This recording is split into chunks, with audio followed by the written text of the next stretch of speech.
I'll actually do my due diligence this time and look up the elo of this game. Let's go on OPGG. Oh, wow, OPGG is doing the Black Lives Matter thing on their front page. It's a very worthy cause. We should definitely support this movement. But, live game data, there we go. Gold 3, okay. So, expect to see a Gold 3 elo game. So, the matchups are as follows. Garen with Ignite top going against the Gnar with the Grasp. Echo jungling against Jarvan. Galio mid against Lux. I laugh because Lux will be tickling Galio in a bit.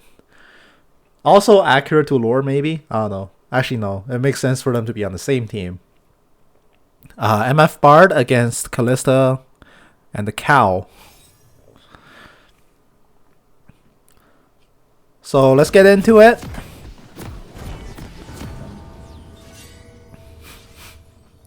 Kalista's going to bind to her cow. And the cow's going to die. And that means they get to eat well tonight. Now, if all the animal champions in this game were edible, which one would taste the best?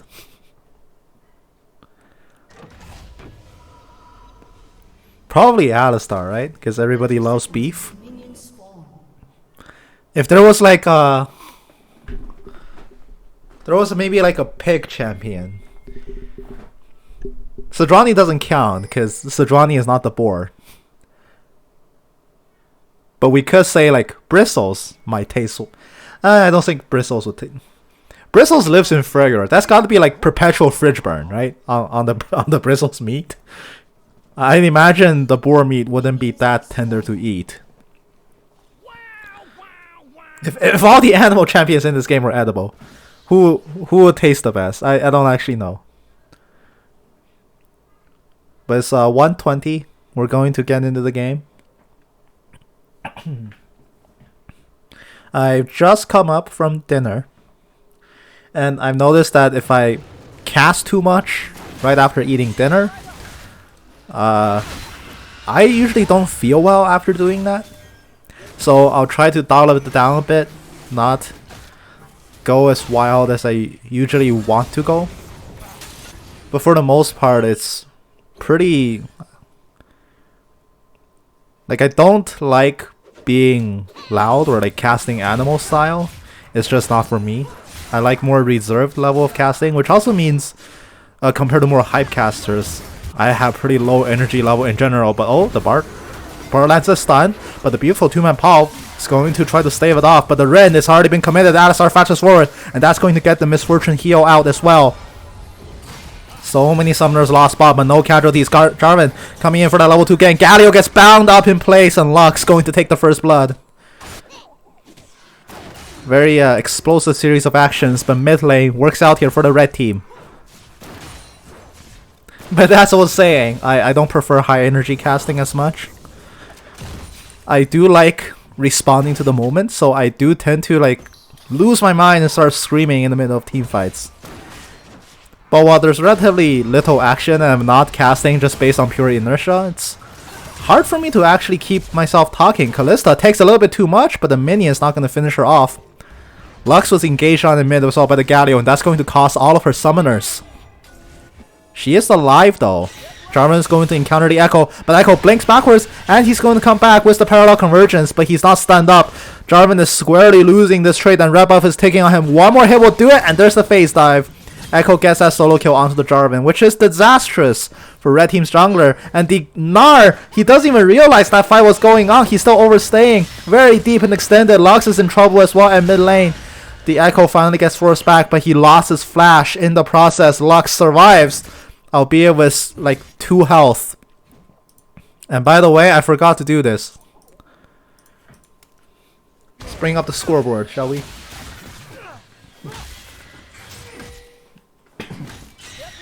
And now the Jarvan has a pretty uphill battle. He needs to... Well, first of all, get his buffs back somehow. And second of all, catch up from the Echo. And this is not a way to do it. He's going to be burned out here by the tornado. Getting out in the nick of time, but that's going to leave his Gnar to the wolves. Maybe Gnar would taste good if you cooked him up. He is an animal, right? Like whatever species he is, he counts as an animal, like a prehistoric one. If Monster Hunter World has taught me anything, is that prehistoric animals have pretty good meat.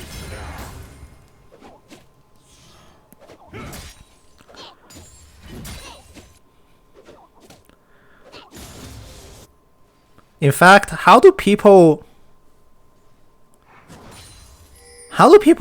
in the League cinematic feed themselves? Like, they obviously grow produce. There are farmlands being mentioned in lore. And there are animals, like, I believe there's like a type of buffalo in the League universe that they draw meat from. Oh, but the Bard, Ren gets it. That was very ambitious. That's a straight up suicide dive for the Bard. But I do believe like people domesticate a ton of different types of animals. But even in the Pokemon universe, they do make reference to the fact that yes, some Pokemon are actually just food. I wonder if there's anything in League that be like, yeah, people domesticate and eat this. I need to take a better peek into the universe lore book. I do believe, like, yes, the Ionians have, I believe, a form of buffalo that they domesticate. But what of other regions? Because I'm assuming different regions have different delicacies. And I'm thinking of, you know, places like Piltwater. Bilgewater, not Piltover and Bilgewater. That's really hard to say. Places like Piltover Zong, which are brings my mind to like kind of a slum environment, or Bilgewater where it's just pirates and looters everywhere. How come now the pirates in this game have scurvy? Because I don't really think of Bilgewater as a place where they find a lot of vitamin C, except Gangplank has a stash of oranges. Bard's gonna get stunned up, he's gonna take the magical journey over, but the spears are coming in. Callista wants one more hit but not gonna get it. The ignite is not enough either, the heal keeps him alive, and here comes the Jarvan. He's exhausted, he goes for one half-hearted smack, but that's not enough. Bard does wander into Callista's spear and gets taken down, but Jarvan dies a little bit needlessly, all things considered, and now the Calista might be in trouble. Heal is gonna get her out, but she walks too far forward, and Misfortune gets the shutdown kill. The Alistar has to try to run away. And that's gonna be the end of that sequence. I believe that's a 2-for-1 overall. Oh, but the binding onto the Echo, but Lux can't finish the job. Alistar is going to try for something. He Hex Flash over, but can he get anything here? No, he can't. The phase dive from the Echo, living on a shred of life, kills off the cow.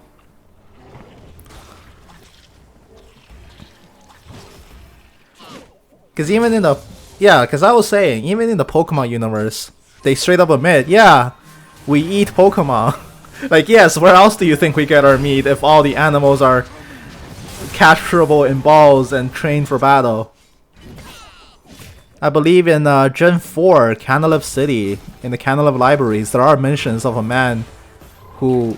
Well, there are mentions of, you know, Pokemon etiquette, where pick clean of the bones of Pokemon that you eat as a sign of paying gratitude for the food they offer.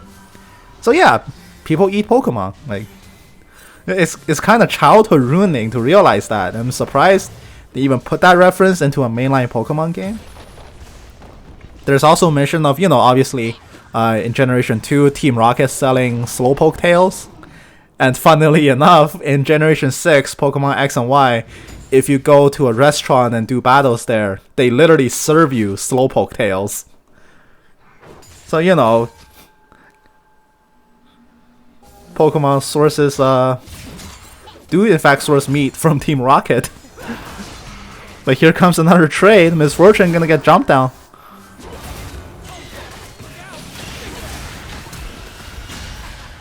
The conversation that started with me joking about Alistar being turned into beef actually gets me kind of wondering that...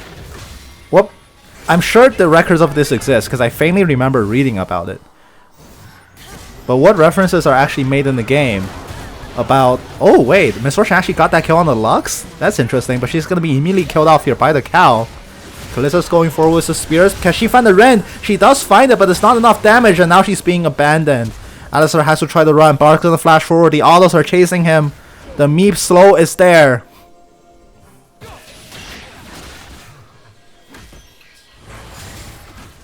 Bard tanks a tower shot, but the cow is safe. No beef for today. No beef for today, but unlike the Universe book, where I do know they make mentions of farmers, like Shurima definitely has a ton of agriculture going on, because they describe scenes of market stalls and describe scenes of farmland, or at least as much farmland as you can reasonably get in the desert. Ionians do cultivate food, and in fact they live alongside their greenery and botany.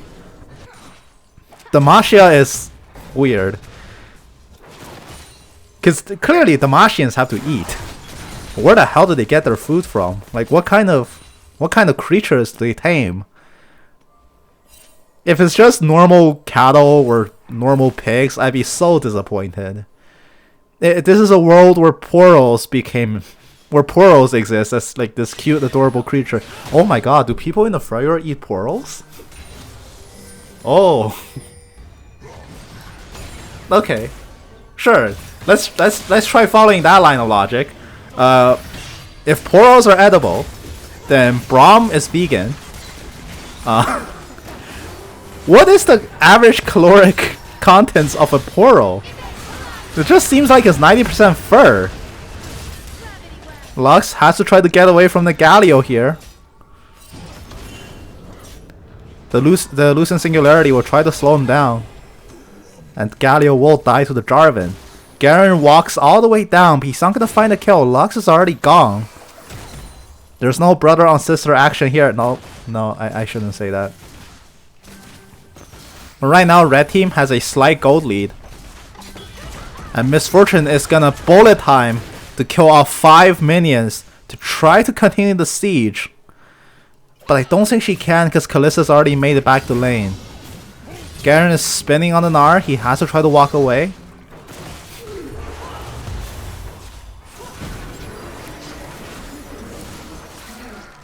Oh no, the Misfortune. She gets one more auto off onto the Kalista and kills her off. And now red team deploys a Herald. But Echo, oh Echo, don't chase the kill. There's a much bigger threat. Yes, good. Kill the Herald.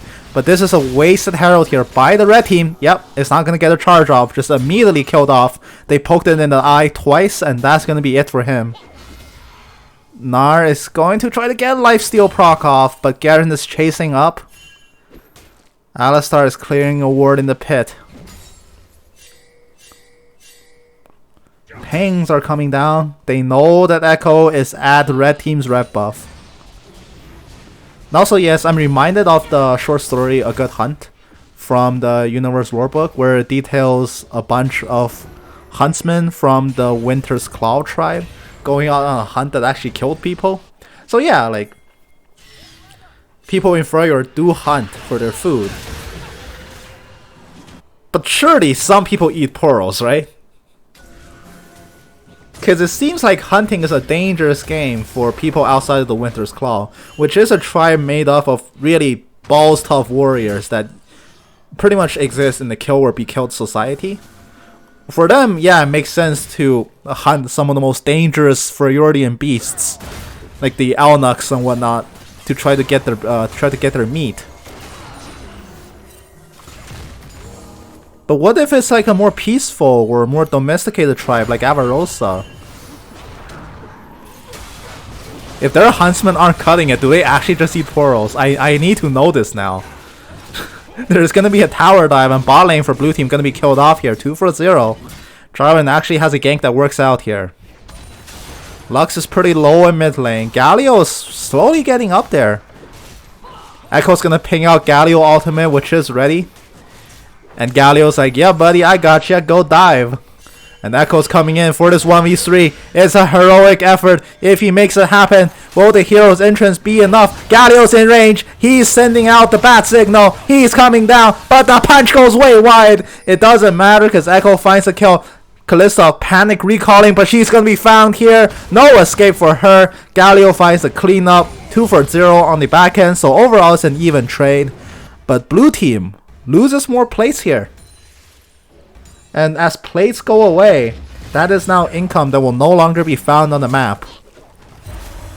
So red team may have died in the retreat, but they found more gold out of the ordeal, and now Misfortune and Bard rotating mid. One more hit from the Meeps will do it. Barcode Man takes down the Lux. And Bardo gets the kill. Hopping onto the small minion, getting the grass proc off. Gnar wants an aggressive trade against the Garen. He's not going to get it. It's almost 14.5 minutes in. The first Herald dies in a very unceremonious manner. But now Ocean Drake is up for the taking. Which team will take it for themselves? Both teams are paying it.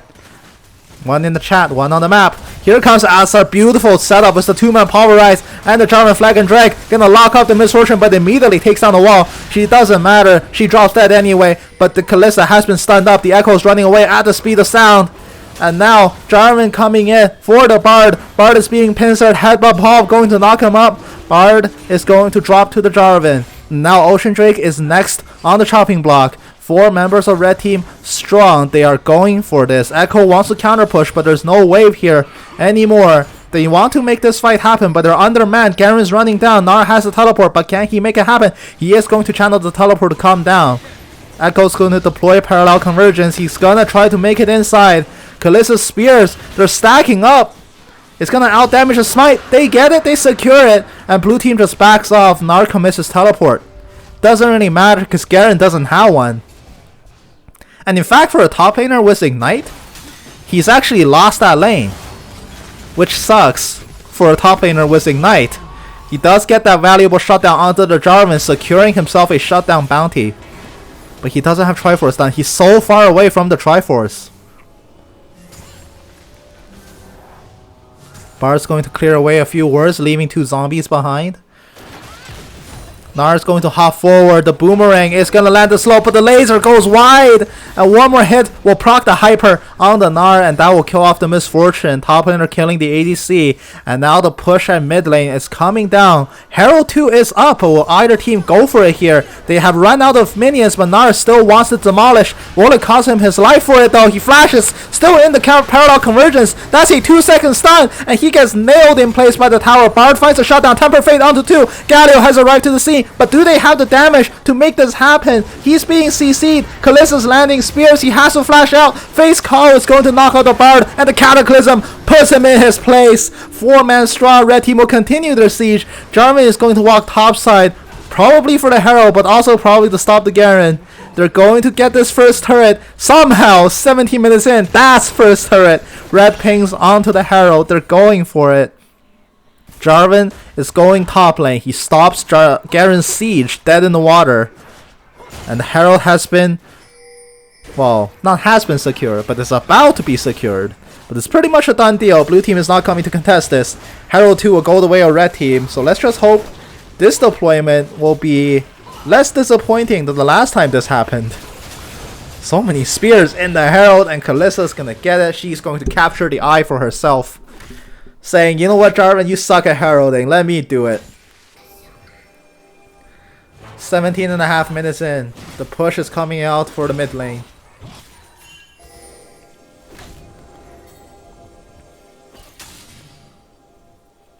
This Kalista has been pretty fat, although she's also died quite a bit as well.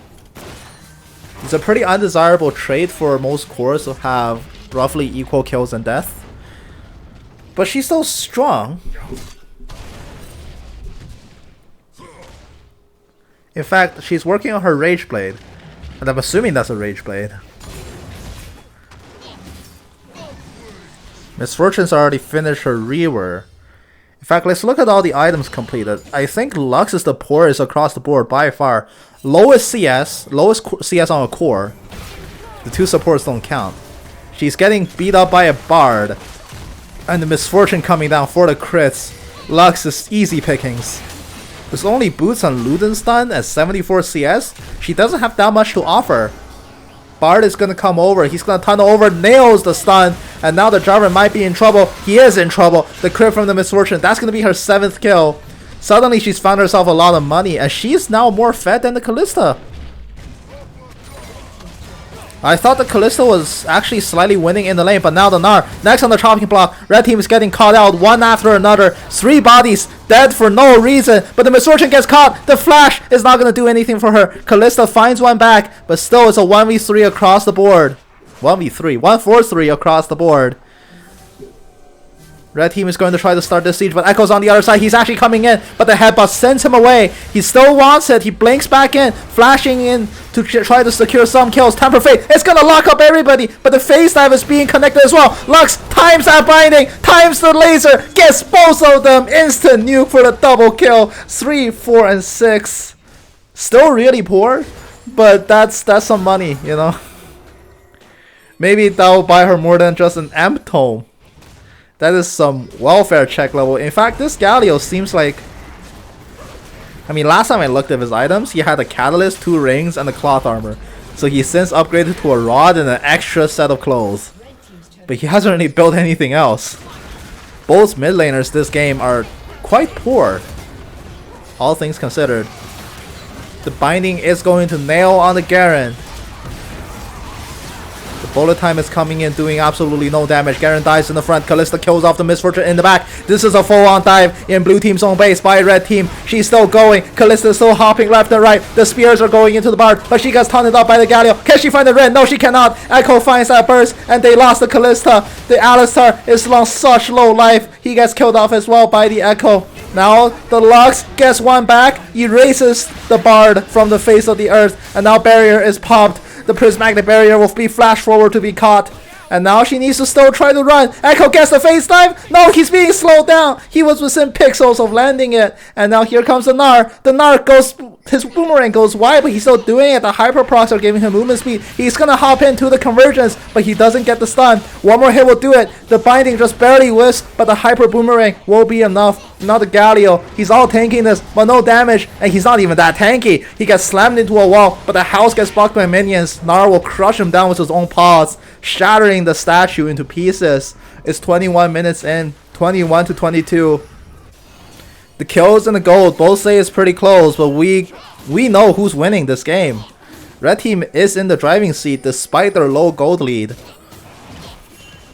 Misfortune wants to make this happen, but she has no bullet time. If that dragon is somehow lost to that, it would be a story for the ages. Gnar is going to flash over the wall and immediately fail to hop. I saw that. Don't act like I didn't see that, Gnar. Alistar's gonna charge in for the power rise, but the bard will immediately run away here. Gnar is going for it. He's still in the back, but he has no flash. Haha.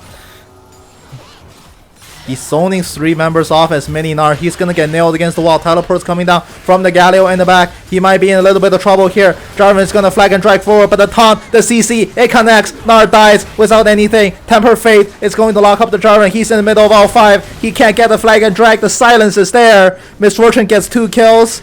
And now top and jungle, both dead for red team. Lux might be next on the chopping block. The giant sword, it slams onto her. Garen finds a shutdown. 3 people on red team falls dead for seemingly no reason, and suddenly the team fight throw comes out before the team fight throw can happen.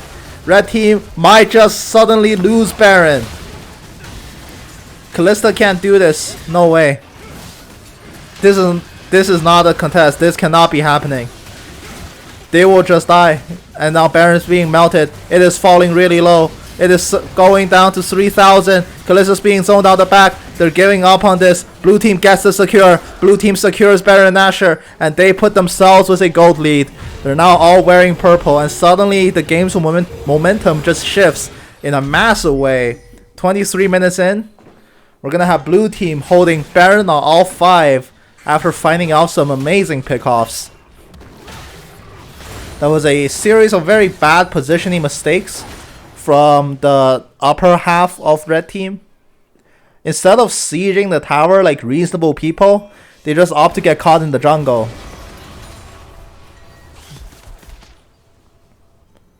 And now suddenly this game got really hard for red team.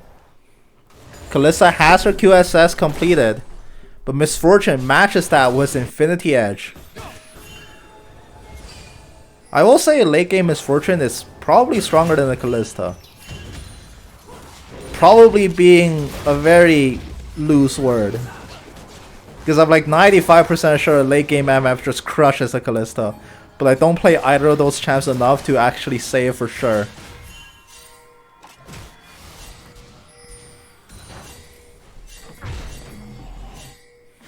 Kalista's going to try for this push, but then she suddenly realizes her mistake and flashes back. Jarvan's gonna come in. The Cataclysm is there, but the Temper Fate, negative synergy. Where's their own bullet time? Jarvan's gonna stop watching in place. There's so many spears in the Galio. He's killed out by the Ren. The Alistar's in the back. He's controlling the fight, and now blue team is fully routed. Chrono Break for the Echo, tried to buy himself some time, but the Kalista is still throwing spears. Lux is getting warded off by a Garen, but she's keeping him at bay. Garen is not participating in this fight. He can't find a way in.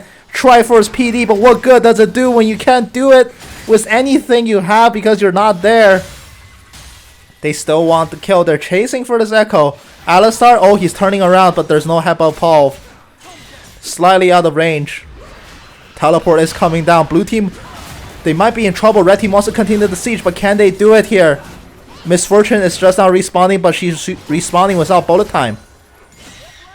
Face Call is also not up for the Kalista. Be very careful here. The silence does land from the Garen, but he gets punted back by the Cal. And here comes the knockup. Jarvan is the first victim. Now they have to try to cut it back beautifully. Alistar gets taunted. He's next. And now beef is being served in the Damashian house. Kalista has to try to run, but can she get out in time? The Ignite has landed, and that means there's a very dead ghost. Nara and Lux go their separate ways. They can't participate in this fight. And now blue team still have Baron on 3 members. They want to make this push happen. 25.5 minutes in. This is such a frustrating game to play for both sides. These fights are just going nowhere. But the Lux getting caught out under her own tower. And now the tables have been turned. It is red team space that is in jeopardy. Nars going forward. They want this inhib. Blue team is gonna get it. Nar gets locked up on the side. Garen's charging forward. He's a speed demon. Jarvan flagging drags in, but he does so without any DPS behind him. The Alistar control does come down, but the Nar, he's joined the fight. He's big. He's angry. He can't find the stun, and he's gonna be killed off here. Kalista tries to QSS, but he can't QSS the giant sword. Cataclysm finally comes out. They do finally kill off 2, but do they still have damage left? The answer is a big fat no, and the Jarvan gets gunned down by the pirate. And now the Cow has to try to run. He brings the Phase Eye with him. He's gonna punt Echo back into his own base, because apparently that's less safe than out here. The Power Rise onto the bar to try to buy himself some time. Lux has respawned for wave clear. Blue team might have to call off the siege, but the Bard, he's still going for it. He's a little bit too close to the tower. He's going to shrine himself to be safe. He still wants this kill. Can they make this dive happen? Yes, they can. The Echo comes in from the back with the phase dive. It finishes off the Cow. It's now 27 minutes in. Blue team surely has the lead in this game. Now red team, they are the ones who need to find the miracle fight to come back. Now the shoe is on the other foot. The cards are in the other hand. The house is in the other repo man. The truck is with the other driver. And the dragon is with blue team. They're going to get their Drake, which is a really low Drake count considering it's 27.5 minutes. Only 4 Drakes this game have been killed. Mountain Drakes are now 1-1. But once again, League, it's a game of momentum. You could be 10,000 gold behind, but if you're the ones making the proactive plays, chances are you can probably win. And now blue team has all the momentum they can possibly ask for. Baron's up in 50. This is the make or break. Red team so far behind on the back foot now. They know they have to try to make this fight happen, but can they?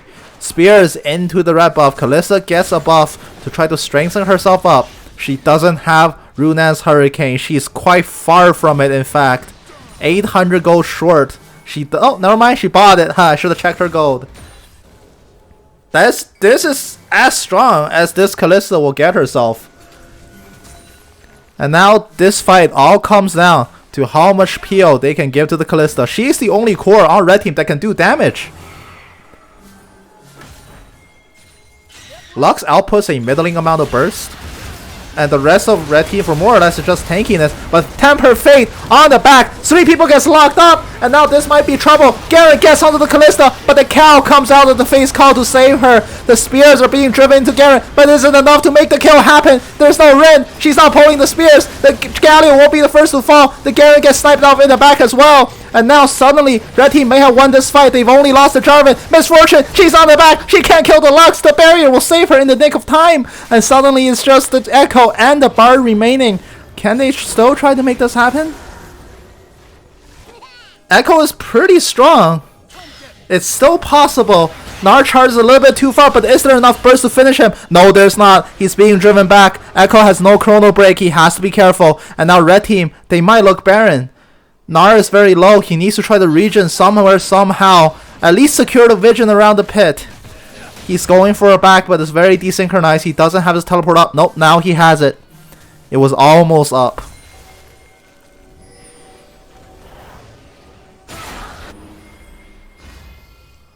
Almost 30 minutes in. All eyes are on this Baron Nashor. They need to kill the giant purple snake. The team that gets this Baron will very likely be the team that wins this game. I'm gonna say like, well, this is solo queue. I'm gonna say like 80% likely. If this is a pro game, this is like 99%. Baron is no longer an objective from years past that you can still probably win if they have it. No longer is it just a mediocre stat buff. Now it is a key to everybody's victory. Blue team is first to the draw, but the laser, it does not get the steal. Blue team secures Baron Nashor, but can they survive this fight? Temper Fate on the back, it locks up the Kalista. Red team temporarily has no damage. They can't input in the fight. Bullet time is zoning everybody. Cataclysm locks up 3 in the back. There's a huge AoE. The stun does land, but Kalista's not hitting there. She's shooting the Galio. Galio is the first to go. The Gnar is in the back. They want to make the steal happen. Echo dives the back. He goes a little bit too far, and now suddenly blue team melts in the pot, and the Bard is the last member surviving. He's not gonna make it out. Kalista finds the shutdown. That's gonna be a 5-for-1 ace off the back of Baron. Oh lord. They seriously underestimated how much damage Kalista can do. And they paid for it. They fought in that really nasty choke, allowing Jarvan to get that Cataclysm. Alistar gets that pulverized. Galio gets left alone. And suddenly it becomes the easiest fight in the world for red team. And cruising off that victory, they're gonna win this game. Galio finally buys it, haunting guys. Congratulations to him. Applause all around. But the true standing ovation goes to red team. Coming back from the hole they dug themselves into. 31.5 minutes, they take the win.